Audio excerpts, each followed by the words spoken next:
নমস্কাৰ আপোনালোকে চাই আছে অসম বিশেষ য'ত আমি অসম তথা নৰ্থ ইষ্টৰ গুৰুত্বপূৰ্ণ বাতৰিসমূহ আলোচনা কৰোঁ আৰু প্ৰত্যেক ৰবিবাৰে এনেধৰণৰ এটা ক্লাছ অনুষ্ঠিত কৰোঁ যাৰ মাধ্যমত আমি আপোনালোকৰ বাবে APSC পৰীক্ষাৰ অসম আৰু নৰ্থ ইষ্ট স্পেচিফিক কাৰেণ্ট এফেয়াৰ্ছখিনি সহজ কৰি তুলিবলৈ চেষ্টা কৰোঁ ইয়াৰে এই বাতৰিসমূহৰ ভিত্তিত কি প্ৰশ্ন আহিব পাৰে প্ৰিলিমছ MCQs হওক মেইনছ এনচাৰ ৰাইটিং হওক এই দুইটা বস্তু আমি ইয়াতে প্ৰেক্টিছ কৰোৱা হয় আৰু ক্লাছটোৰ যি PDF আমি অসমীয়া আৰু ইংৰাজী দুইটা অনুবাদত আপোনালোকৰ বাবে এই কমেণ্ট ছেকশ্যনত উপলব্ধ কৰোৱা হয় আজিৰ ক্লাছটোৰ যি বাতৰিসমূহ আপোনালোকে চাব পাৰে এই 8টা বাতৰি আমি ইয়াতে ডিছকাছ কৰিম আৰু ইয়াৰ লগতে বহুতো ষ্টুডেণ্টছৰ এটা ডাউট থাকিব পাৰে যে এডভান্টেজ অসম যেটো সবতছে মূল বাতৰি যোৱা সপ্তাহৰ হেতু কি হ'ব গতিকে বহুতো ষ্টুডেণ্টছে একচুয়ালি মোক ৰিকুৱেষ্ট কৰিছিল যে স্যাৰ এডভান্টেজ অসমৰ বিষয়ে এটা স্পেশাল ক্লাছ হ'ব লাগে কাৰণ কি বহুতো এবাৰ পদক্ষেপ আগবঢ়োৱা গৈছিল এটা ল্যান্ডমাৰ্ক সঁচাকৈ এটা ল্যান্ডমাৰ্ক ইভেন্ট বুলি ক'ব লাগিব অসমৰ ইতিহাসত গতিকে এডভান্টেজ অসমৰ বিষয়ে মই ডিছকাছ কৰিম কিন্তু তাতে মই ভাবিছো এটা সেপাৰেট ভিডিও বনোৱা যাওক ঠিক আছে এটা সেপাৰেট ক্লাছত মই এডভান্টেজ অসমটো বুজাই আপোনালোকৰ বাবে মুকলি কৰিম ইউটিউবত আৰু আজিৰ অসম বিশেষত আমি বাকি যি ইম্পৰ্টেন্ট বাতৰি আছিল সপ্তাহটোৰ সেইখিনি বস্তু আজি ইয়াত ডিসকাস কৰিবলৈ ওলাইছো প্ৰথমটো বাতৰি আমি চেষ্টা কৰিম জাস্ট আ সেকেন্ড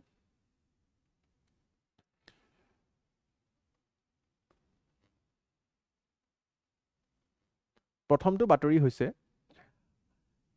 এনহান্সিং স্পিৰিচুৱেল টুৰিজম আৰু এই বাতৰিটো একচুয়ালি অসম বা ইন্ডিয়া ভুটান ৰিলেশনছৰ কাৰণে এটা ল্যান্ডমাৰ্ক ইভেন্ট হ'ব পাৰে আপোনালোকে জানেই চাগে যোৱা বছৰ ডিসেম্বৰৰ মাজমজিয়াত আমাৰ মাননীয় মুখ্যমন্ত্ৰী ছাৰ হেমন্ত বিশ্ব শৰ্মাও ভুটান ভ্ৰমণলৈ গৈছিলে ইনফ্যাক্ট এটা ল্যান্ডমাৰ্ক ভিজিট বুলি ক'ব লাগিব কাৰণ কি কিয়নো তেওঁ 4 দিনীয়া এটা ভ্ৰমণলৈ ভুটানত আছিলে আৰু সেই ভ্ৰমণৰ ভিত্তিত বহুতো পদক্ষেপ আগবঢ়াইছিলে for furthering the relationship of Assam and Bhutan and India and Bhutan. কিন্তু এতিয়া ভুটানত আৰু এটা বহুত ডাঙৰ প্ৰজেক্ট চলি আছে ইতিমধ্যে মাজে সময় আপোনালোকে বাতৰিত শুনিছেও গেলেফু মাইন্ডফুলনেছ সিটি প্ৰজেক্ট গতিকে আজিৰ বাতৰিটোত স্পিৰিচুৱেল টুৰিজম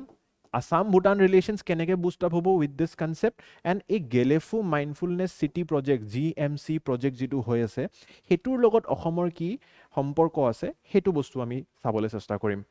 সো পোন প্ৰথমে আপোনালোকে জানিব লাগিব স্পিৰিচুৱেল টুৰিজম কি আৰু স্পিৰিচুৱেল টুৰিজম জানাৰ আগত টুৰিজম কি হেতু জানিব লাগিব সো টুৰিজম মানে হৈছে ভ্ৰমণ যিকোনো এখন ঠাইলৈ যদি আমি ভ্ৰমণ কৰো তেনেহলে আমি সেই ঠাইখনৰ টুৰিষ্ট কিন্তু আমি টুৰিষ্ট কিয় হওঁ বা টুৰিজম কিয় কৰো there can be multiple reasons there can be religious reasons for example হজ যাত্ৰা লৈ যায়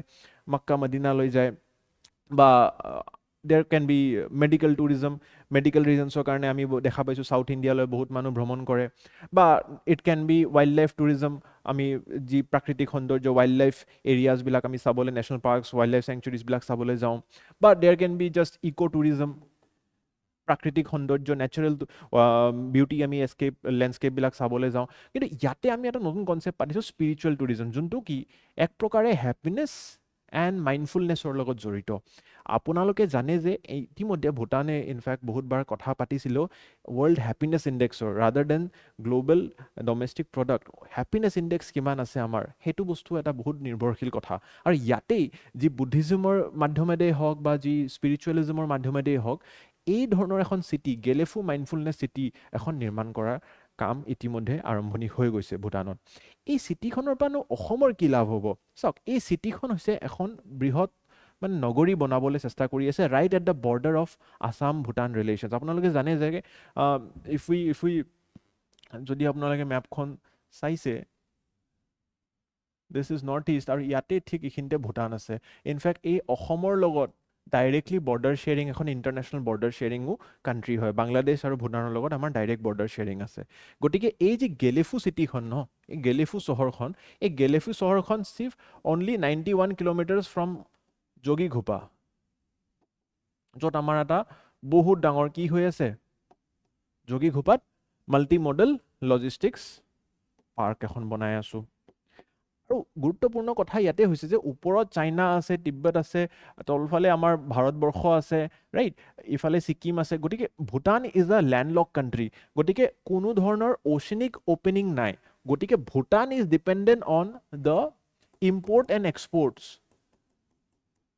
ইম্পৰ্ট এণ্ড এক্সপৰ্ট কৰিব লাগিলে ভুটানে it is highly dependent on India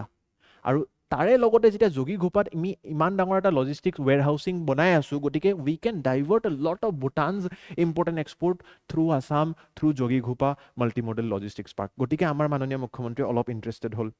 দ্বিতীয় কাৰণটো হ'ল যে এই গেলেফুত যদি আপোনালোকে যায়, এটা বিৰাট ডাঙৰ ইণ্টাৰনেশ্যনেল এয়াৰপৰ্ট নিৰ্মাণ কৰাৰ কথা চলি আছে, আৰু তেনেধৰণৰে এটা এয়াৰপৰ্ট আকৌ ক'ত হৈ আছে? আমাৰ গুৱাহাটীত।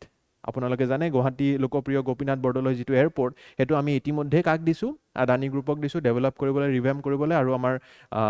মাননীয় মুখ্যমন্ত্ৰীৰ যি বক্তৃতা তাতে কৈছিলে যে এই বছৰৰ জুলাই আগষ্টলৈকে সেইটো এটা বাস্তৱত পৰিণত হ'ব। গতিকে এনেধৰণৰে চিমিলাৰ এয়াৰপৰ্ট, তেখেতে কৈছে যে মই গেলেফুৰ প্লেনটো চাইছোঁ, এতিয়ালৈতো ৰেডি হোৱা নাই। গতিকে গেলেফুৰ যিটো ইণ্টাৰনেশ্যনেল এয়াৰপৰ্ট আৰু অসমৰ বা গুৱাহাটীৰ যিটো লোকপ্ৰিয় Gopinath Bordoloi airport, both are very similar. গতিকে গেলেফুত যদি এতিয়া আইডিয়া ইজ কি, the core idea of Gelephu mindfulness city কি হয় জানেনে? It's just business and investment. Just like invest Assam, advantage Assam পাতি কিনে আমি ইয়াতে বিলিয়নাৰ্ছ এট্ৰেক্ট কৰি আমাৰ ইয়াতে এটা ইক'চিষ্টেম দিছোঁ, তেনেধৰণেই এওঁলোকেও এনেকুৱা এখন চিটি নিৰ্মাণ কৰি কিনে, মই চিটিখন দেখাবলৈ চেষ্টা কৰোঁ ৰ'বক। এনেধৰণৰ এখন চিটি, এটা চাৰ্কিট বনাইছে, ইনফেক্ট মাইণ্ডফুলনেছ চাৰ্কিট, ঠিক আছে, এখন মাইণ্ডফুলনেছ ট্ৰেইলৰ দ্বাৰা। আৰু এই গেলেফু যিখন চহৰ, তাতে এই জেগাবোৰ আছে, মানে আপোনালোকে চুকনা, পাৰো, থিম্ফু, ফুনাকা, টংকেচা, ঠিক আছে, এই বস্তুখিনি। আৰু ঠিক চাউদাৰ্ণ দিশত আমাৰ গেলেফুখন দেখিবলৈ পাওঁ। গেলেফু যদি চাই আপোনালোকে ইতিমধ্যে আকৌ কোকৰাঝাৰৰ লগত এটা আমাৰ ৰেলৱে লিংকেজো আছে, কিন্তু যোৱা বছৰ এইটো লিংকেজৰ কথা আপোনালোকে নিউজত পঢ়িছে। গতিকে Kokrajhar and Gelephu is directly connected. গতিকে ইয়াতে যদি বিলিয়নাৰ আহে, আমাক কিং জিগমে ছাৰে, হিজ মেজেষ্টি কিং জিগমে আমাৰ মাননীয় মুখ্যমন্ত্ৰীক কৈছে যে আমি বিচাৰিছোঁ যে অকল গেলেফুখনক কম্পিট কৰিবলৈ আমি আৰু এখন বেলেগ চহৰ নিৰ্মাণ কৰিব নালাগে। গেলেফুত মানুহ আহিলে আমি ইতিমধ্যে অট'মেটিকেলি অসমলৈ পঠাম। গতিকে গেলেফু বেনিফিটছ, আছাম ফ্লাৰিছেছ। বা অসমলৈ যদি কোনোবা আহে, কোকৰাঝাৰৰ এই লিংকেজটোৰ দ্বাৰা আপোনালোকে গেলেফুত পঠাওক। চ' this is a people to people connection, country to country connection. আৰু ইয়াৰে পৰা নন কম্পিটিং কানেকশ্যন হয়, এটা কম্পিটিশ্যন নহয়, কোঅপাৰেশ্যন হৈ আছে। এনেধৰণৰ যেতিয়া আপুনি ফ্ৰেজেছ ইউজ কৰি কিনে উত্তৰ লিখিব, rather than competition we are going for cooperation, ঠিক আছে। তো কমপ্লিমেণ্টাৰী এফেক্ট এটা আমি ইয়াতে নিৰ্মাণ কৰাৰ কথা চলাই আছোঁ। গতিকে ইয়াতে কি হ'ব, বেচিকেলি ইকনমিক গ্ৰ'থ কৰাৰ কাৰণে এখন চিটি, চাওক, এখন চিটি মানে কি, এখন মডাৰ্ণ চিটি মানে we have to make it sustainable, we have to make it mindful, we have to make it renewable energy driven, we have to make it carbon neutral, we have to make it infrastructurally very strong, we have to make it connected, regionally connected. So' international airport এটা আছে। গতিকে এনেধৰণৰ বস্তুখিনি আমি fulfil কৰি কিনে এনেধৰণৰ এখন চহৰ নিৰ্মাণ কৰাৰ কথা কাম কৰি আছে। আৰু ইয়াতে এটা ভেষ্টেড ইণ্টাৰেষ্টটো বুজি পালে যে ইয়াতে গেলেফুত যদি কোনোবা মিলিয়নাৰ আহি নিজৰ কাম কৰিছে, তেনেহ'লে সেই বিলিয়নাৰজনক ইতিমধ্যে যি ৰজা আছে ভূটানৰ, তেওঁ অসমলৈও ঠেলিবলৈ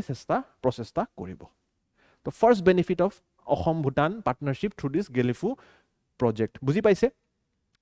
আচ্ছা, এই প্ৰজেক্টটোক সফল কৰিবলৈ কি কৰিছে ন, আপোনালোকে as a future civil servant অলপ জানিব লাগে। চাওক, গভৰ্নেন্স ৱাইজ চাওক, আমি এখন দেশত যদি এটা এৰিয়া পৃথক কৰি তুলিব খুজিছোঁ, we have to have different laws for it, we have to have different governance patterns for it, we have to have different execution for it. তো তাৰে কাৰণে GMC মানে হৈছে Gelephu mindfulness city project has autonomous executive, legislative and judiciary system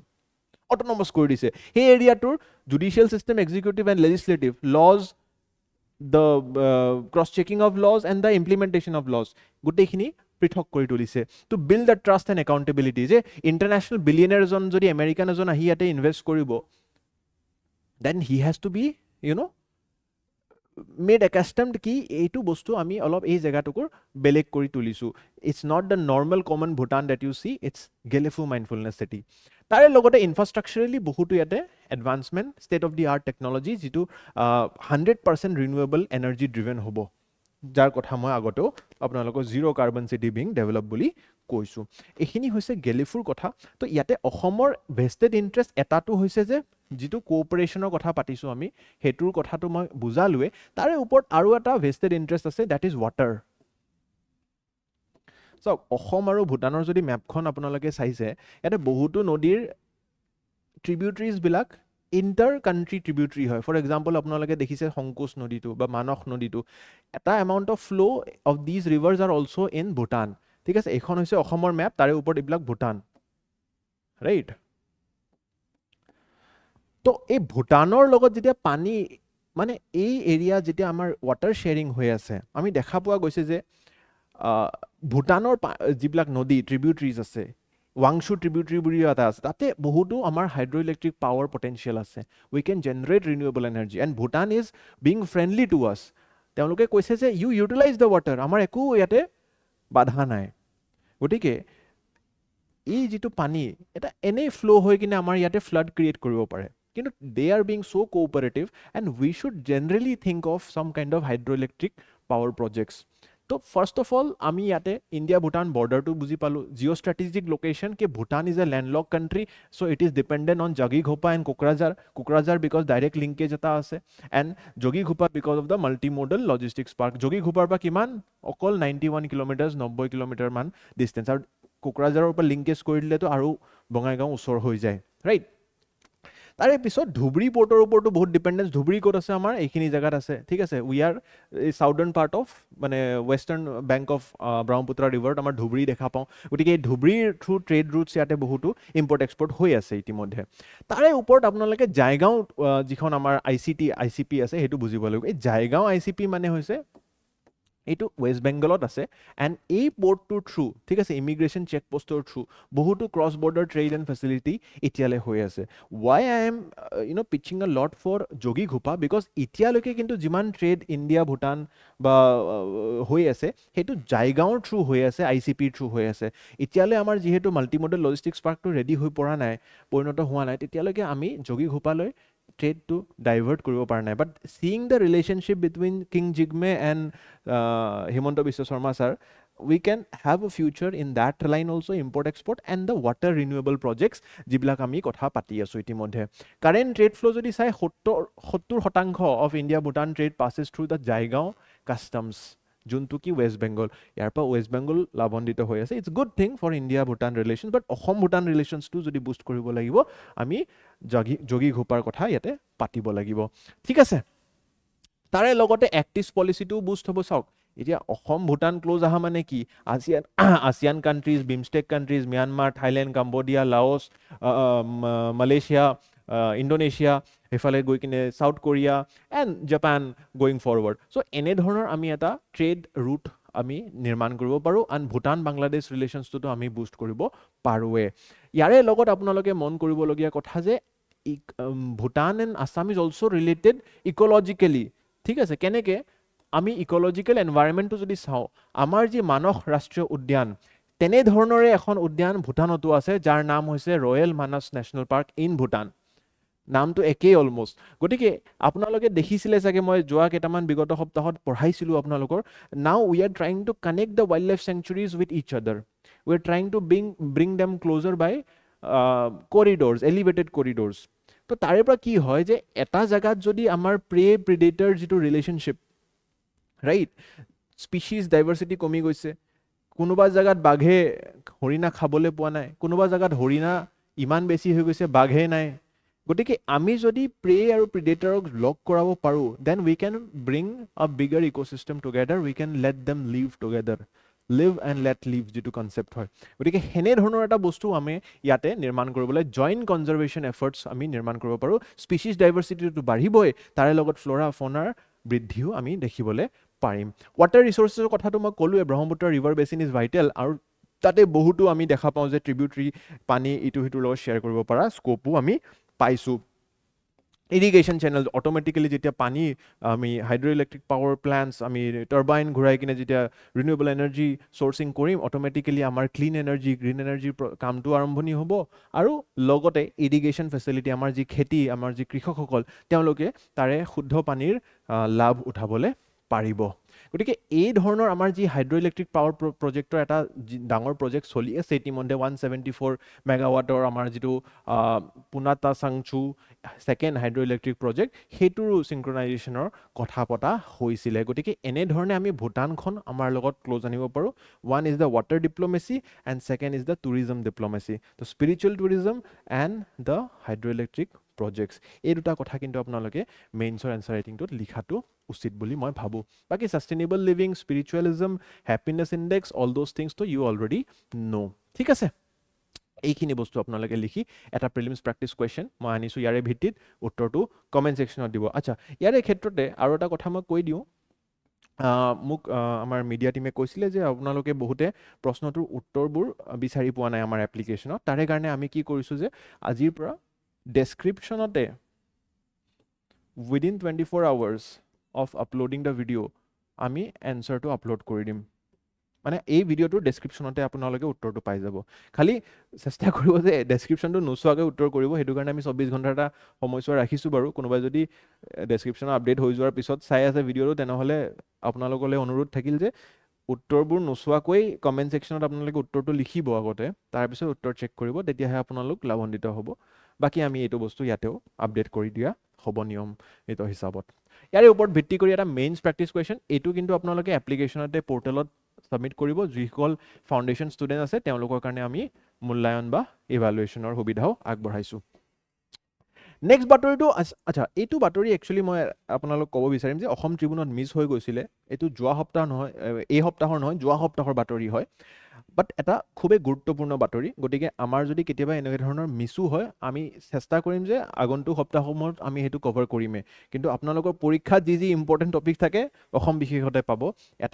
এটাও বাতৰি আমি miss হ'বলে নিদিও ঠিক আছে তো এই যেটো অসম ৰিকগনাইজেছ বাথোইজম এটো এটা বহুত ডাঙৰ বাতৰি আপোনালোকৰ কাৰণে পসিবল কোৱেশ্চন আহিব পাৰে স্পেসিফিক্যালি মেইনছ পাৰ্সপেক্টিভত আপোনালোকে তো এটো ইন্টিগ্ৰেট কৰিবই পাৰিব গতিকে এই কি বাথো ধৰ্মটোৰ বিষয়ে আমি যদি অকমান পাতো so the government of BTR হোল কি বাতৰিটো হোল কি মানে আমাৰ যি সৰকাৰি এপ্লিকেশনস বিলাক থাকে আনুষ্ঠানিকভাৱে আমি যিবিলাক ফৰ্ম ফিল আপ কৰিব লগা হয় সেইবিলাকত আপোনালোকে কিছুমান ফৰ্ম ফিল আপত দেখিছে থাকে এটা ৰিলিজিয়াছ কলাম থাকে এটা ৰিলিজন বুলি কলাম থাকে যেনে name number email ID personal details address তাৰে পিছতে আপোনাৰ হোৱাট ইজ ইয়োৰ ৰিলিজন বুলি সোধা যায় তাতে হিন্দুইজম ইছলাম বুদ্ধিজম জৈনিজম ঠিক আছে Sikhism any kind of all those religions are there but তাতে সাগে আপোনালোকে কেতিয়াবা বাথোইজম দেখিছে জানো কবচোন আজিলৈকে মোৰ অনুমানত আপোনালোকে সাগে বাথোইজম ৰিলিজনটো তাতে কেতিয়াও দেখা নাই জেনাৰেলি কিন্তু ইতিয়া প্ৰথমবাৰৰ বাবে আমি দেখা পালো যোৱা সপ্তাহত যে বিটিআৰৰ কিছুমান অফিচিয়েল এপ্লিকেশন ফৰ্মত এই বাথোইজমটো এটা অফিচিয়েল অপচন হিচাপে তাতে এড কৰা গৈছিল আৰু ইয়াৰে যেটো স্বীকৃতি হয় এটো ইউনিয়ন হোম মিনিষ্ট্ৰিৰ পৰা অমিত শাহ ডাঙৰীয়া দিয়া হৈছে বুলি কৈছে আৰু অসম চৰকাৰে হেতুক এতিয়া ইতিমধ্যে লাগু কৰাইছে গতিকে খুবেই এটা ভাল কথা বড় লোকসকলৰ যি এটা ধৰ্ম তাক স্বীকৃতি দিয়া হৈছে আনুষ্ঠানিকভাৱে স্বীকৃতি দিয়া হৈছে গভৰ্নমেন্ট এপ্লিকেশনত আহিছে মানে ইটস এ ৰেকগনাইজড ৰিলিজন নাও গতিকে এই বাথো প্ৰথাটো বা বাথো ধৰ্মটোৰ বিষয়ে অকমান আমি আজি ইয়াতে ডিসকাস কৰিবলৈ গৈ আছো আৰু তাৰে লগত জড়িত যি হিজু প্ল্যান বা সিজু প্ল্যান বুলি কয় যিডাল গছ হয় হেতু ক্ষেত্ৰটো আমি কিছুমান ডিসকাশন কৰিম সো পোনপ্ৰথমেটো আপোনালোকে জানিব লাগিব যে Assam government Assam government has declared the second Tuesday of traditional month of Magh as the state holiday for Batho Puja. গতিকে এই বাথো পূজা কো আমি আনুষ্ঠানিক স্বীকৃতি দিছো আৰু তাৰে লগতে জড়িত হৈ আছে বাথোইজম এই বাথোইজম ৰিলিজনটো নো হয় কি so Bathouism is the traditional faith of Bodos the largest plain tribe of Assam আমাৰ যি প্লেইন ট্ৰাইবস আছে তাৰে ভিতৰত সবতছে আমাৰ যেটো লাৰ্জেষ্ট ট্ৰাইব হয় এটো হৈছে আমাৰ বড়োসকল আৰু বড়োসকলৰ এটো এটা ট্ৰেডিশনেল ধৰ্ম বুলি মই ক'ব পাৰিম আৰু এই বড়োসকল আপোনালোকে জানে যে আমাৰ যি অসম আছে ঠিক আছে এইখিনি এৰিয়াত এটো এটা বিটিআৰ এৰিয়া বুলি আপোনাৰ কোকৰাঝাৰ চিৰাং ওদালগুৰি বাক্সা আৰু তামুলপুৰ এই পাঁচখন জিলাত আপোনাৰ অৱস্থিত থাকে আৰু তেখেতসকলে এটা এই কমিউনিটি ওয়াৰ্শিপস দা বাউৰাই বাথো এজ দা সুপ্ৰিম গড ঠিক আছে এটো একচুয়ালি নিজৰ আপোনালোকে এনসেস্টাৰ্স সকলক এটা পূজা অৰ্চনা কৰা প্ৰথা আৰু তাতে এই যেটো শব্দ এটো এটা বড় শব্দ যদি অকমান মোৰ উচ্চাৰণত ভুল হৈছে ক্ষমা কৰিব এই বাউৰাই মানে হৈছে refers to the eldest man and concerning eldest in what sense power or knowledge so it's a very good tradition of following what is naturally within your community আপোনালোকৰ কমিউনিটিৰ এনসেস্টাৰ্সৰ যিজন সকলকৈ জ্ঞানী বা শক্তিশালী পুৰুষ তেখেতক পূজা কৰা তেখেতক অৰ্চনা কৰাৰ এটা প্ৰথা নিয়মিত হিচাপত চলি আহি আছে আৰু এই ধৰ্মটোৰ সংক্ৰান্ততে আপোনালোকে কিছুমান বস্তু জানিব লাগিব for example a word batho is derived from the Boro language where ba means 5 and tho means philosophy ঠিক আছে 5 এলিমেন্টস তো 5টা এলিমেন্টছৰ যি ফিলসফি আপোনালোকে বেসিক 5টা এলিমেন্ট কি আছে জানে বাৰ মানে এয়াৰ সান মানে সান মানে sun হা মানে আৰ্থ অৰ মানে ফায়াৰ এণ্ড অখৰাং মানে স্কাই বেসিক 5 এলিমেন্টস আচ্ছা এই ধৰ্মটোৰ লগতে আকৌ এটা খুবেই জৰুৰী বস্তু যে পূজা অৰ্চনা কৰা সময়ত এক পবিত্ৰ গছক বা প্ল্যান্টক পূজা কৰা বুলি আমি দেখা পাওঁ আৰু সেই প্ল্যান্টডালৰ নামে হৈছে সিজৌ প্ল্যান্ট গতিকে Bathou faith is centred around the Sijou plant আৰু সাইণ্টিফিক নেমটো আপোনালোকে পঢ়িব পাৰে আৰু এই প্ল্যান্টটো is planted in the Bathou alter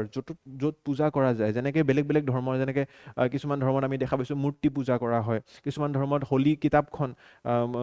পূজা কৰা হয় তেনেধৰণে ইয়াতে কিন্তু এটা পবিত্ৰ গছক পূজা কৰি আমি অৰ্চনা আগবঢ়াওঁ গতিকে Sijou plant is planted and the Sijou plant is a living symbol of Bathou Brai গতিকে এই যে বাথৌ ব্ৰাই আপোনালোকে যিটো কমিউনিটি সুপ্ৰিম গড বুলি মানা হয় সেই লিভিং যিটো অৱতাৰ তাৰে সেইটোকে এই গছজোপাৰ ৰূপে দেখা পোৱা হয় আচ্ছা ইয়াৰে লগত আৰু এটা ট্ৰেডিশ্যন আপোনালোকে বুজিব লাগিব এইটো ভালকৈ পঢ়িব মোৰ লগত খুবেই জৰুৰী হয় The plant Shijou tree is on an elevated altar encircled with bamboo fencing. চাৰিওফালে আপোনালোকে বাঁহ দি ফেন্সিং কৰা হয় with encircled with bamboo fencing of 18 pairs of posts. এনেকৈ 18টা পোষ্ট নিয়মিত হিচাপত থাকিব লাগে weaved with 5 pieces of bamboo split. গতিকে 5ডাল বাঁহৰ স্প্লিট কৰি কিনে 18টা পোষ্টৰ এটা ঘূৰণীয়া ফেন্সিঙৰ ভিতৰত বা মাজমজিয়াত এই পবিত্ৰ গছজোপাক ৰোৱা হয় আৰু the 5 bamboo strips signify 5 different things কি হয় বহুত ইন্টাৰেষ্টিং শুনিব 5ডাল বাঁহ থাকে প্ৰথমটো বাঁহ বাৰ্থ সিগনিফাই কৰে দ্বিতীয়টো ম্যাৰেজ তৃতীয়টো প্ৰক্ৰিয়েশ্যন sorrow happiness and death 5 নম্বৰটো গতিকে আমাৰ জীৱন শৈলীৰ যি 5টা গুৰুত্বপূৰ্ণ মুহূৰ্ত জন্মৰ পৰা মৃত্যুলৈকে সেই 5ডাল বাঁহে ইয়াতে সিগনিফাই কৰে কিমান এটা ধুনীয়া প্ৰথা চাবচোন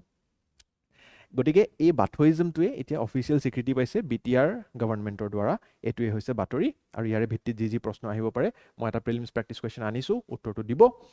আৰু নেক্সট বাতৰিটো হৈছে খুবেই জৰুৰী বাতৰি 6 indigenous languages designated as medium of instruction এটা medium of instruction নো হয় কি বা 6টা যি ল্যাঙ্গুৱেজেছ হয় এই 6টা ল্যাঙ্গুৱেজেছ কি হয় বাৰু ইয়াৰে লগত NEP 2020 নো কি সম্পৰ্ক এই গোটেইখিনি বস্তু আমি কস্তুৰী ৰংগন কমিটিৰ কি আছিল ৰিকমেন্ডেশন এই গোটেইখিনি বস্তু আমি চাবলৈ চেষ্টা কৰিম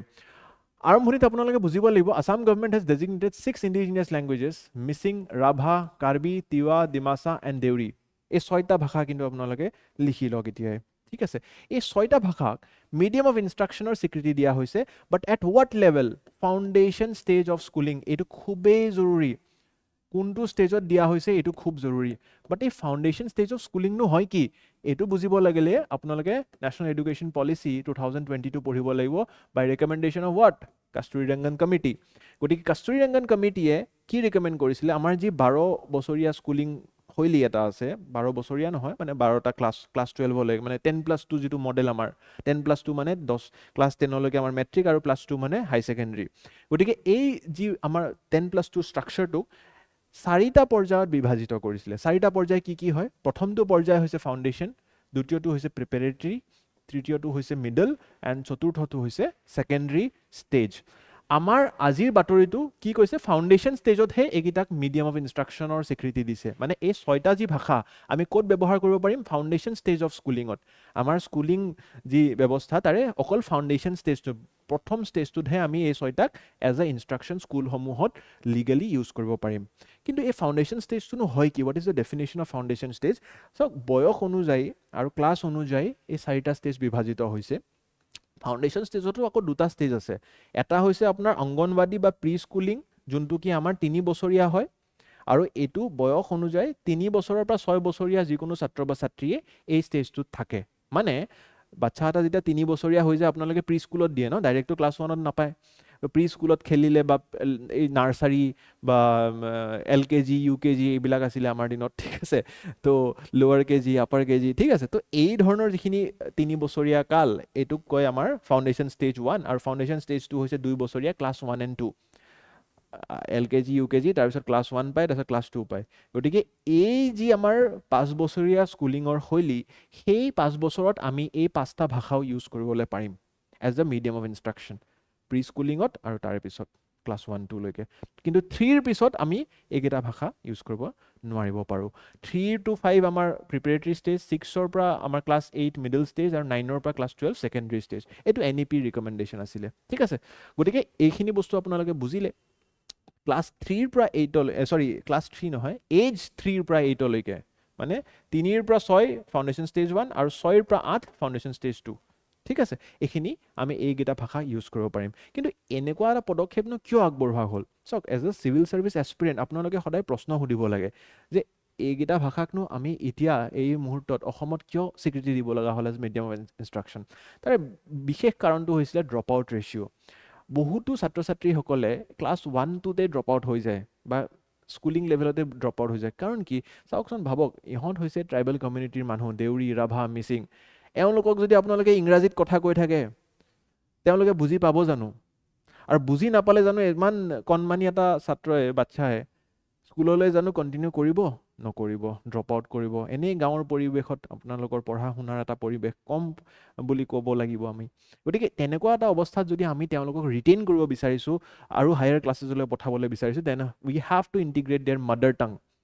in the at least the foundation stage আৰু হেতুৱে ইয়াতে স্বীকৃতি দিয়া হৈছে this is to reduce the dropout rates আচ্ছা অসমৰ ইম্পৰ্টেণ্ট মেইনছ পাৰ্সপেক্টিভত dropout rate কেনেকৈ কি ধৰণে বৃদ্ধি হৈছে নে ভাল হৈছে আমি এবাৰ চাবলৈ চেষ্টা কৰোঁ আহকচোন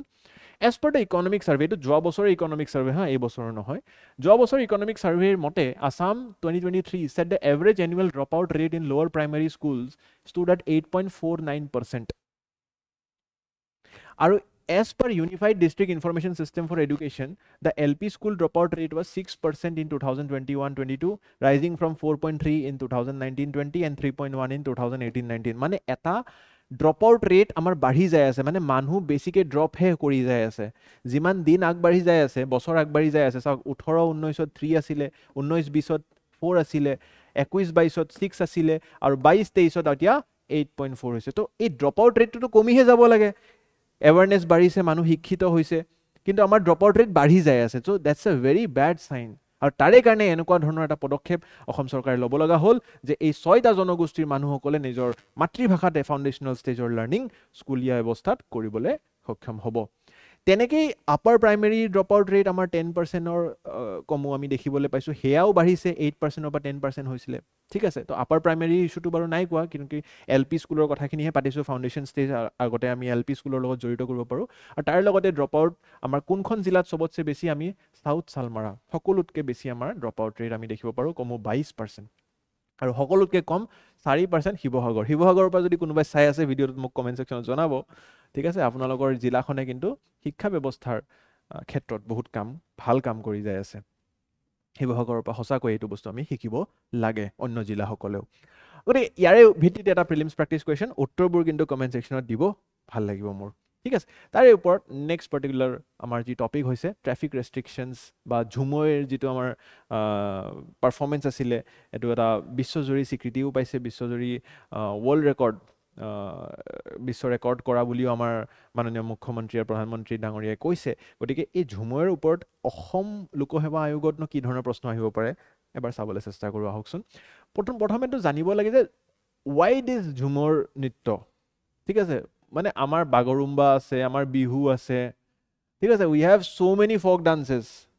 but why only ঝুমৰ চাওক ইয়াৰে ৰেচনেলটো হৈছে এডভান্টেজ অসমৰ মূল উদ্দেশ্যটো কি উদ্যোগীকৰণ উদ্যোগসকলক আমি ইয়ালৈ আহ্বান জনাব লাগিব আমি ইয়ালৈ নিমন্ত্ৰণ কৰিব লাগিব আমি তেওঁলোকক এনেকুৱা এটা পৰিৱেশ দিব লাগিব যে তেওঁলোকে আহি ইয়াতে ইনভেষ্ট কৰে আৰু অসমৰ প্ৰথমটো উদ্যোগ কি আছিলে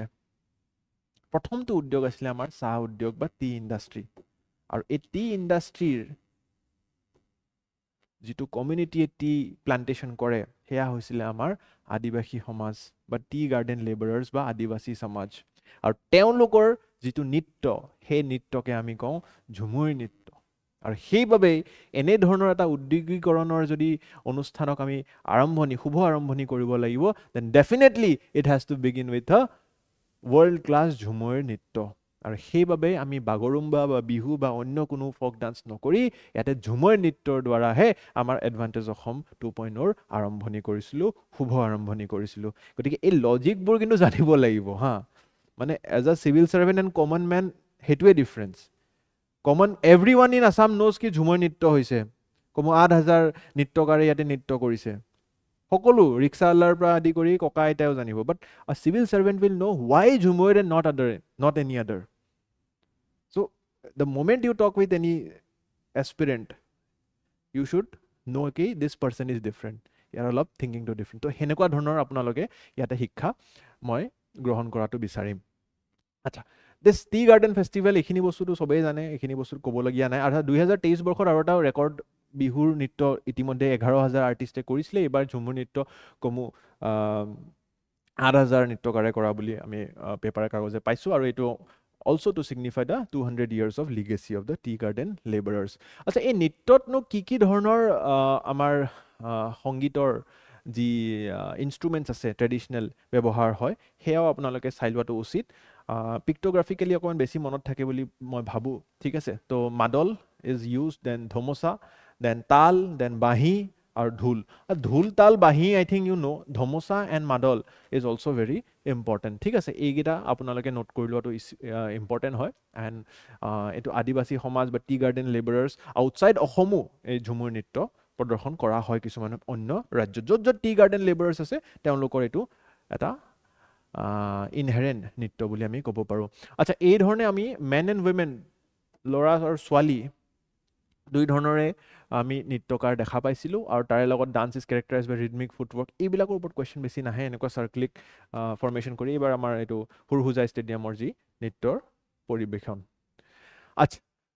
তাৰে ওপৰতে ভিত্তি কৰি এটা প্ৰিলিমছ প্ৰেক্টিছ কুৱেশ্যন উত্তৰটো দিবলৈ চেষ্টা কৰিব। নেক্সট বাতৰিটো হৈছে পূৰ্ণিমা দেৱী বৰ্মন, ডক্টৰ পূৰ্ণিমা দেৱী বৰ্মন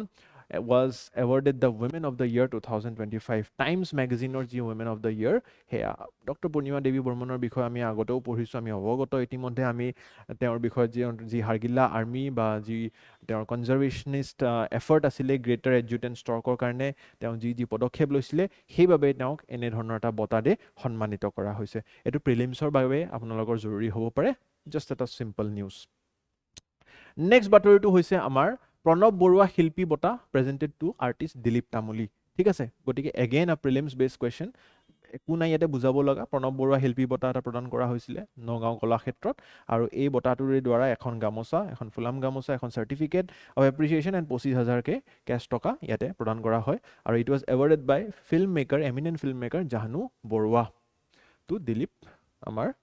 তামুলী ডাঙৰীয়া, ঠিক আছে। তাৰে ওপৰতে ভিত্তি তাৰে next particular question is researchers from GU also' discovered a new flowering plant species in Goalpara. আৰু এই ফ্লাৱাৰিং যিটো প্লাণ্ট, এটা নতুন স্পেচিছ ডিস্কভাৰ হৈছে, এটা ফ্লাৱাৰিং প্লাণ্ট ডিস্কভাৰ হৈছে। আৰু এই প্লাণ্টজোপাৰ যি নাম সেইটো গোৱালপাৰাৰ ওপৰতে ভিত্তি কৰি ৰাখিছে, গোৱালপেৰেনিচিছ,